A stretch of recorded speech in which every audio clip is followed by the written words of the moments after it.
Guys, how's it going? Welcome to my video. Here's the thing. I just want to give you guys some tips. If you guys have the situation that I had a couple of days ago. So basically, what happened was I was at a McDonald's. I went to get something to eat, parked my car, got out, was there for maybe like 15 minutes, got back in, and it would crank. My car would crank and crank and crank, but it would not turn over. It would not turn over. It would just crank and crank and crank and would not turn over. So, I haven't had that issue with this car at all. I mean, there was maybe like 7 months ago, I had an issue where it wouldn't start, and it turned out to be the battery, but it didn't crank. It turned out to be a dead battery. But really never had an issue where this car would crank and crank and crank, but it wouldn't turn over. So the only issue I had was that dead battery from 7 months ago. This car drove fine since. I've had no issues with it. So basically what I did first was I turned on the headlights, and just to see where the battery was, what level, how much charge was in the battery. If it was dim, I knew that it was the battery that was the issue, but the lights were bright. Headlights were bright. So basically, I didn't think it was the battery to begin with, but and the reason why it wasn't just because of the headlights, it was because of how strong the cranks were. All right, it wasn't like it was a slow crank. It wasn't like it was a soft crank. It wasn't like it was trying to crank. It was a very, very strong crank each and every time it cranked. Regardless, I opened up the hood and pretty much checked around the battery, because I thought, I was hoping that it would be something as simple as that. I didn't really want it to be anything bigger than that. Obviously, most people in this situation, if they were in this situation, they'd wish for the easiest fix. So I was looking at the battery, I was looking at the terminals, and you know what? I don't think I actually cleaned up the terminals last time when I changed up the battery 7 months ago. I was looking at the terminals. They looked kind of corroded. There was some rust on it, kind of corroded. There was some white bluish stuff on there. So I pretty much had a couple of fries, and then I took out my Coke, which I drank half a cup of, and I poured the rest onto the terminals, and had it fizz up, oxidize, a lot of the corrosion. So I pretty much took some paper towel and wiped it. But here's the thing, I was actually able to wiggle both the terminals off. They were tight, but not so tight that I couldn't move it. But I was able to move it, wiggle it, and once I took it off, pretty much wiped it and popped it back on. And I was hoping that was going to be the fix for it. But unfortunately, when I got back and tried to start it, it would crank and it wouldn't start. Now, I didn't give up, thinking that it might have been the battery for whatever reason. But however, I did have a booster pack, and for whatever reason, I decided to put the booster pack on the terminals and then try to start it. Did the same thing. So at that point, I 100% knew that it probably wasn't a power issue, it probably wasn't a battery issue. So at that point, I ruled out the battery. I ruled out the terminals being corroded. Ruled that out. I actually did check the negative line. If you guys don't know what the negative line is the ground line, the ground wire. All right. Normally, the negative terminal wire that goes to the negative of your battery actually connects to the frame of the car. I actually did check to make sure that it was connected. Sometimes, for whatever reason, the cables might be frayed and break off.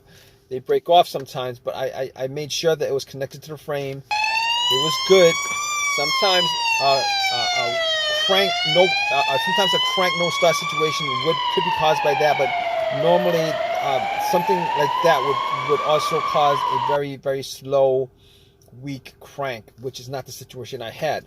But obviously, in that situation, I was able to eliminate the ground wire, also eliminate the alternator being the issue. And I really didn't consider the alternator being the issue to begin with, but just to be 100% sure, putting the booster pack on, I was able to eliminate the alternator, being that if the alternator was for whatever reason dying or weak or charged up the battery to just a little amount, me putting a booster pack on, and it would have started the car if it was the alternator that was the issue. However, I didn't think that's not one of the things that came up as far as me trying to figure out how to a way to solve the issue with this car. Not cranking but not starting. But okay, here's the thing about it. So I can eliminate all those things. Now, other things that could be causing it: mass airflow sensor, the crankshaft, the camshaft, position sensor, throttle position sensor. I pretty much was able to rule out all those things, seeing as how I actually remembered that there was no check engine light on my dash. I haven't had a check engine light for a long while. I did have a mass airflow sensor issue maybe like 6 months ago that caused the check engine light to come on, but no starting issues, no driving issues as far as I could tell. But that was a very important thing as far as eliminating what could be causing the issue with the car. So basically, I was able to eliminate all those things: the mass airflow sensor, the throttle position sensor, camshaft, crankshaft, and anything else that has a sensor connected to it. But I recalled that I had a similar situation with another car where there was maybe a computer issue. I think it was a computer issue where the computer was not able to connect to the car itself because of a blown fuse on the car's computer, blown ECU fuse or something like that. And now I didn't think that was the issue, but I had an OBD2 reader, a $20 OBD2 reader that I actually bought from Amazon, from Walmart, and I plugged it in. And here's the thing about it: it read all the way through. It analyzed it, gave me a readout. At that point, I knew that it wasn't the OBD2 that was. No, I knew that it wasn't the car's computer issue at that point. Reason being is that if it was an issue of a communication issue from the car's computer to the car, if that happened, the issue, what would have occurred was it would not have been able to analyze it. It would have stopped midway, but it went all the way through. There was no codes at all. I did not see a single code pop up at all. So I was glad that that was the case, because I could, at that point, eliminate every single thing that had a sensor connected to it. All right, so I could rule that out. So after that, I was thinking, well, here's the thing. It could be fuses, relays. It could be fuel pump. It could be key fob, ignition switch, um, any of those things. But the more simplest of those things to tackle was the fuses, the relays, and the fuel pump. So what I did was I went to the fuse box, checked out all the fuses, see if I could see any burnt fuse. I tried trying to detect whether there was a hint of any kind of burnt smell. Was not able to see anything out of the ordinary as far as any kind of burnt fuses, blown fuses, etc., etc. So at that point, I couldn't confirm 100% it wasn't the fuses, but I would say probably, probably a good guess that it was not one of the fuses that was causing this issue. But it could have been possibly been one of them. But anyway, moving on, I thought at that point before that I had considered that it could have been the fuel pump. I actually did the test on my own as far as trying to figure out whether the fuel pump was operating or not. Normally, it would be a best scenario if there was at least two people for this test. One would be outside, right next to, where you pump the gas. With the gas cap off, somebody would be listening to hear some kind of motor running or whizzing sound, and then the person in the car would try to put the car on the on position. The on position is the ignition position right before the crank.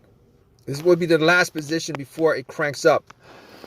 The reason why you don't want to crank up is because the cranking noise, the crank will actually drown out the noise from the motor. All right, so you're trying to listen for like a slight whizzing motorized sound on. So I tried it. I was sitting in the car. I tried a couple of times to put it in the on position, and unfortunately, I wasn't able to detect whether there was any kind of sound, any kind of motorized whizzing sound. So at that point, I pretty much just gave up on that. So basically what I did next was checking out the fuses, but was not able to decipher whether it was a fuse issue. So what I did after that was try to figure out whether it was, one of the relays. So what I did was I considered that it was maybe the relay to the fuel pump. It could have been a fuel filter, a clogged fuel filter, but normally a clogged fuel filter, it would cause a crank no start sometimes, but for the most part, it would crank up, and then it'll stall out. It wasn't the case here. So I didn't think it was the fuel filter, considering it would crank and crank and crank and crank. It seemed like there was something that was causing it not to turn over. So I got to the fuel pump relay. Once I got to the fuel pump relay, figured out where it was. I couldn't detect whether there was a malfunction with the relay. So what I did was I took out another relay. That was, the same, had the same markings as far as, the numbers on there and stuff like that. And I kind of swapped it out. And then I got back in my car, and guess what, guys?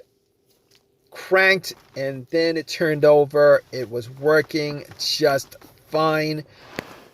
So at that point, I knew it was the fuel pump relay that was the issue, and obviously, since it was the issue, I was able to drive the car to an AutoZone and got a replacement relay. Pretty much swapped it out. Swapped it out and then replaced it, the one that I took it out from, the accessory that I took it out from. So I haven't had an issue since with any kind of cranking situation. Haven't had a single issue since.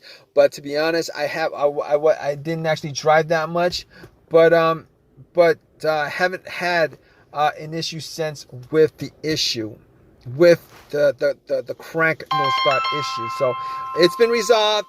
It drove fine all day today. Not a didn't have the same issue as I had previously. So this is a it was an easy fix.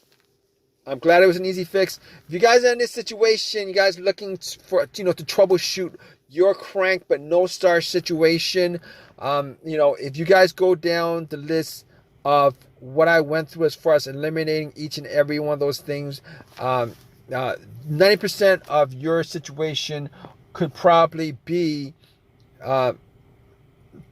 you could probably figure out what the problem is. Regardless, hope whatever your situation is at this point, that it's an easy fix for you. Please give me a thumbs up. Please subscribe. If you have any comments at all, please leave a comment in the comment section. All right, guys, take care.